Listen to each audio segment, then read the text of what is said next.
वो प्रधानमंत्री मोदी जो परीक्षा पर चर्चा तो करते हैं, लंबा लंबा ज्ञान भी देते हैं, बच्चों के भविष्य की बातें भी करते हैं, लेकिन जब बारी आती है पेपर लीक पर बोलने की तो साहब का मुंह बंद हो जाता है। एक शब्द भी इनके मुंह से इस बारे में नहीं निकलता है।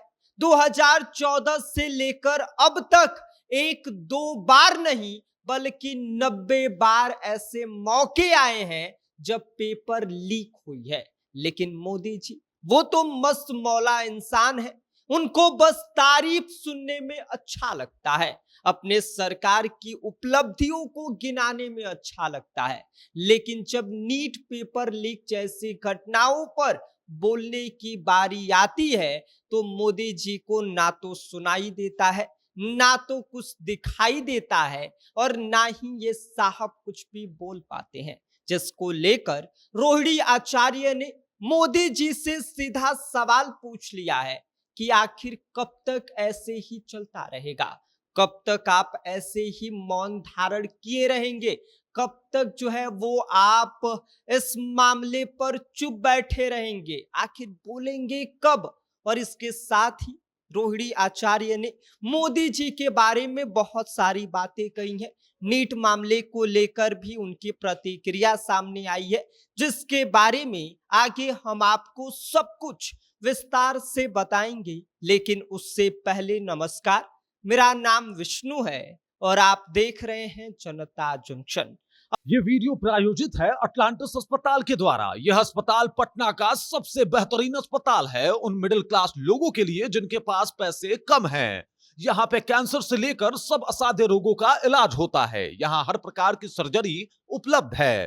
Appendix operation, fistula operation, laparoscopic surgery, पीत की थैली की सर्जरी, किडनी स्टोन एवं यूरोलॉजी सर्जरी, प्रोस्टेट सर्जरी, बवासीर, फिशर, पिस्टुला का इलाज, gastro surgery, cancer surgery, neuro surgery, पूरे हाइजीन का ख्याल रखते हुए ये हॉस्पिटल ये सारी सुविधाएं दे रही है। पटना में मिडिल क्लास लोगों के लिए इससे बेहतर अस्पताल हो ही नहीं सकता। शानदार सर्जन, बेहतरीन डॉक्टर और एकदम अच्छी व्यवस्था के साथ अगर आप चाहते हैं कि आपके और आपके परिवारजनों का इलाज हो तो आप इस अस्पताल में जरूर आएं। अब ऐसे में सवाल सिर्फ एक परीक्षा का नहीं है, बल्कि सवाल पूरे सिस्टम पर है, सिस्टम की विश्वसनीयता का है। लाखों छात्र छात्राएं दिन रात मेहनत करते हैं, अपने सपनों को पूरा करने के लिए सालों तक तैयारियां करते हैं। उनके माता पिता अपनी पूरी जमा पूंजी पढ़ाई के ऊपर खर्च कर देते हैं।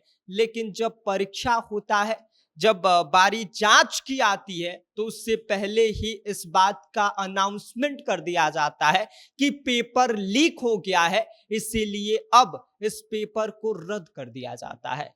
जब मेहनत से ज्यादा सेटिंग और भ्रष्टाचार हावी हो जाए तब ऐसे ही जो है वो दृश्य देखने को मिलते हैं। और अब इसी की वजह से युवाओं का भरोसा टूटता हुआ दिखाई दे रहा है। सरकार के ऊपर से उनका भरोसा जो है वो अब हटता हुआ दिखाई दे रहा है, जिसको लेकर अब लालू यादव की बेटी रोहिणी आचार्य ने प्रधानमंत्री मोदी पर सीधा निशाना साधा है। उन्होंने सोशल मीडिया के जरिए सवाल उठाते हुए साफ कह दिया है कि आखिर देश के युवाओं के भविष्य के साथ कब तक ऐसे ही खिलवाड़ किया जाएगा। प्रधानमंत्री मोदी इस मुद्दे पर चुप क्यों है? इतना गंभीर मुद्दा है, 22 लाख छात्रों का सवाल है, लेकिन मोदी जी मौन धारण किए हुए हैं। परीक्षा पर चर्चा करने वाले प्रधानमंत्री मोदी आखिर पेपर लीक पर कुछ क्यों नहीं बोल रहे हैं? इस पर चर्चा करने से क्यों बच रहे हैं? क्या देश के लाखों युवाओं की मेहनत, उनके भविष्य के लिए सरकार के पास कोई शब्द नहीं है? क्या उनके भविष्य के लिए सरकार जो है वो कुछ बोलना नहीं चाहती है? क्या उनके भविष्य के साथ ऐसे ही खिलवाड़ होता रहेगा? रोहिणी आचार्य ने कहा कि पिछले 12 सालों से देश भर में 90 से ज्यादा बड़ी प्रतियोगी परीक्षाओं में जो पेपर है वो लीक हुई है। पेपर लीक की घटनाएं सामने आई हैं। हर बार जांच के आदेश दिए जाते हैं, हर बार सख्त कार्यवाही की बातें की जाती हैं, लेकिन फिर कुछ दिनों के बाद पूरा मामला ठंडा पड़ जाता है। छात्र फिर उसी डर और असुरक्षा के माहौल में अगली बार परीक्षा देने की तैयारी में वो जुट जाते हैं। उन्होंने यह भी कहा कि अगर सरकार सच में युवाओं के भविष्य को लेकर गंभीर है तो केवल भाषणों और कार्यक्रमों में बोलने से काम नहीं चलेगा। जरूरत है एक मजबूत और पारदर्शी व्यवस्था की, जहां परीक्षा प्रणाली पूरी तरीके से सुरक्षित हो, ट्रांसपेरेंट हो, दोषियों के ऊपर तुरंत कार्रवाई हो, छात्रों का भरोसा वो दोबारा कायम हो सके।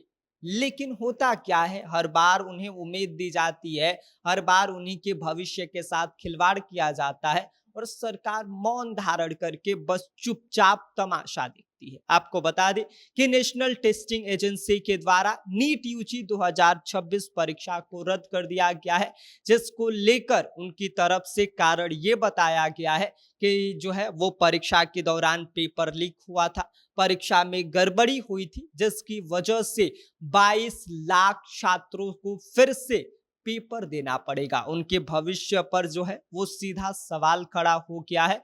बहुत सारे जो अभिभावक हैं, उनके जो बच्चे हैं वो डिप्रेशन तक जा रहे हैं, डिप्रेशन में जा रहे हैं और वो लगातार सीधा सरकार से ये सवाल उठा रहे हैं, इसको लेकर प्रदर्शन कर रहे हैं कि आखिर उनकी मेहनत का जिम्मेदार कौन है, उनके साथ जो खिलवाड़ कर रहा है उसका जिम्मेदार कौन है। और अब देखने वाली बात ये होगी कि सरकार क्या इस मुद्दे पर वाकई खुलकर जवाब दे पाती है या फिर ऐसे ही मौन धारण किए रहती है। ये देखना वो बड़ा ही दिलचस्प होगा और इस मोमेंट का इंतजार सिर्फ हम नहीं बल्कि पूरी देश की जनता कर रही है कि सरकार सामने से आए और इस पूरे मुद्दे पर अपनी बातों को रखे। बाकी आप इस पूरी खबर को लेकर क्या सोचते हैं, इस पर आपकी क्या कुछ प्रतिक्रिया है, अपनी राय हमें कमेंट कर दीजिए। आप देख रहे हैं जनता जंक्शन, मेरा नाम विष्णु है।